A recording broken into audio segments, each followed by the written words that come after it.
అపోస్తలుల కార్యములు 24వ అధ్యాయము. 5 దినములైన తరువాత ప్రధాన యాజకుడైన అననీయయు కొందరు పెద్దలను తెర్తుల్లు అను ఒక న్యాయవాదియు కైసరయకు వచ్చి పౌలు మీద తెచ్చిన ఫిర్యాదు అధిపతికి తెలియజేసిరి.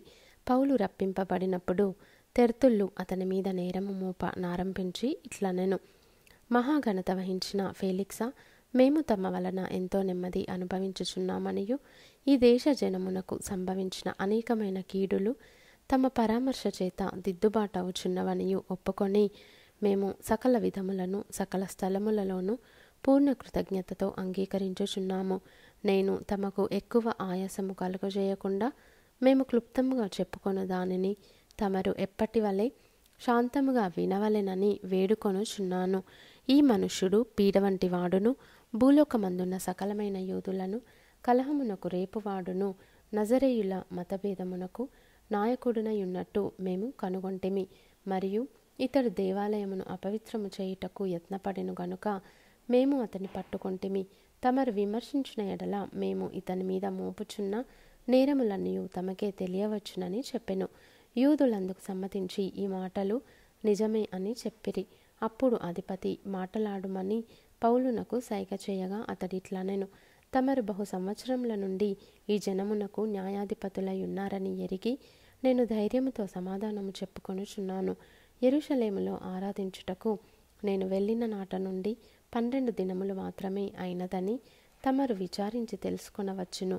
దేవాలయంలోనేమి, సమాజ మందిరములలోనేమి, పట్టణములోనేమి నేను ఎవనితోనూ తర్కించుటయైనను జనులను గుమికూర్చుటయైనను వారు చూడలేదు. మరియు వారు ఇప్పుడు నా మీద మోపు నేరములను తమరికి రుజువు పరచలేరు.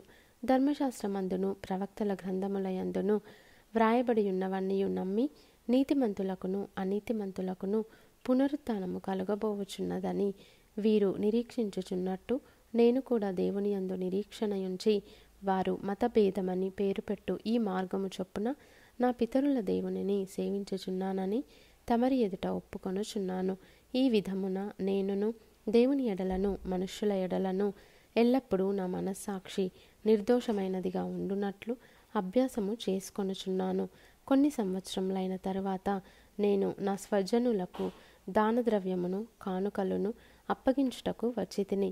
నేను శుద్ధి చేసుకొనిన వాడనై ఈలాగు అప్పగించుచుండగా వారు దేవాలయంలో నన్ను చూచిరి. నేను గుంపు కూర్చి ఉండలేదు, నా వలన అల్లరి కాలేదు. ఆసియా నుండి వచ్చిన కొందరు యూదులు ఉండిరి. నా మీద వారికేమైనా ఉన్న ఎడల వారే తమరి సన్నిధికి వచ్చి నా మీద నేరము మోపవలసి ఉండెను. లేదా నేను మహాసభ ఎదుట నిలిచి ఉన్నప్పుడు మృతుల పునరుత్థానమును గూర్చి నేడు వారి ఎదుట విమర్శింపబడుచున్నానని వారి మధ్య నిలవబడి నేను బిగ్గరగా చెప్పిన ఈ యొక్క మాట విషయమై తప్ప నా యందు మరి ఏ నేరమైనను వీరు కనుగొని ఉంటే వీరైనా చెప్పవచ్చునా నేను. ఫేలిక్సు ఈ మార్గమును గూర్చి బాగుగా ఎరిగినవాడై సహస్రాధిపతి అయిన లూసియా వచ్చినప్పుడు మీ సంగతి నేను విచారించి తెలుసుకొందునని చెప్పి విమర్శ నిలుపు చేసెను. మరియు అతని విడిగా కావలిలో ఉంచి అతనికి పరిచారము చేయుటకు అతని స్వజనులలో ఎవరిని ఆటంకపరచకూడదని శతాధిపతికి ఆజ్ఞాపించెను. కొన్ని దినములైన తరువాత ఫేలిక్సు యూదురాలైన ద్రుసిల్లా అను తన భార్యతో కూడా వచ్చి పౌలును పిలిపించి క్రీస్తు యేసునందలి విశ్వాసమును గూర్చి అతడు బోధింపగా వినెను. అప్పుడతడు నీతిని గూర్చియు ఆశా నిగ్రహమును గూర్చియు రాబోవు విమర్శను గూర్చియు ప్రసంగించుచుండగా ఫేలిక్సు మిగుల భయపడి ఇప్పటికీ వెళ్ళుము, నాకు సమయమైన నిన్ను పిలువనంపింతునని చెప్పెను. తరువాత పౌలు వలన తనకు ద్రవ్యము దొరుకునని ఆశించి మాటిమాటికి అతనిని పిలిపించి అతనితో సంభాషణ చేయుచుండెను.